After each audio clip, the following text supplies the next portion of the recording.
सबसे बड़ी खबर दोस्तों, मैं बता दूं कि ट्रेंडिंग स्टार खेसारी लाल का नया गाना आप लोग के बीच आज सुबह में ही लॉन्च कर दिया गया है। बहुत शानदार गाना और बहुत धमाकेदार गाना आप लोग के बीच लॉन्च किया गया है। चलिए बात करते हैं कि कैसा गाना होने वाला है और कैसा लिरिक्स और कैसा इसको म्यूजिक दिया गया है और ये गाना कितना मिलियन जाने वाला है या ट्रेंडिंग में कब ये गाना जाएगा। तो आपका स्वागत है हमारे चैनल पर। अगर नए हैं तो हमारे चैनल को सब्सक्राइब जरूर कीजिएगा ताकि कोई भी भोजपुरी खबर आपसे छूटे ना।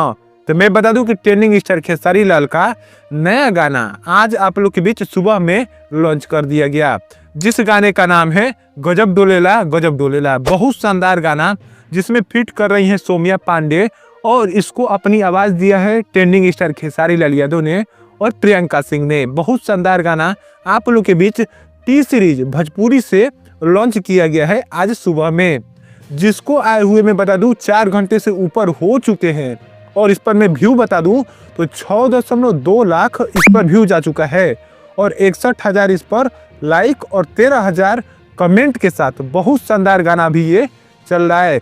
ये गाना कुछ ही देर बाद आप लोग के बीच दिखेगा ट्रेंडिंग में। बहुत शानदार इसलिए कि ये गाना अभी चल रहा है। इससे पहले मैं थोड़ा देर पहले देख रहा था तो अभी 4 लाख था व्यू इस पर, अभी मैं देख रहा हूँ तो 6.2 लाख इस पर व्यू चला गया है। आपको गाना कैसा लगा जरूर बताइएगा, इसीलिए कि मुझे ये गाना बहुत शानदार लगा। आपको कैसा लगा जरूर बताइएगा। टी सीरीज भोजपुरी पर इस गाना को लॉन्च किया गया था। धन्यवाद आपका यहाँ तक देखने के लिए हमारी वीडियो।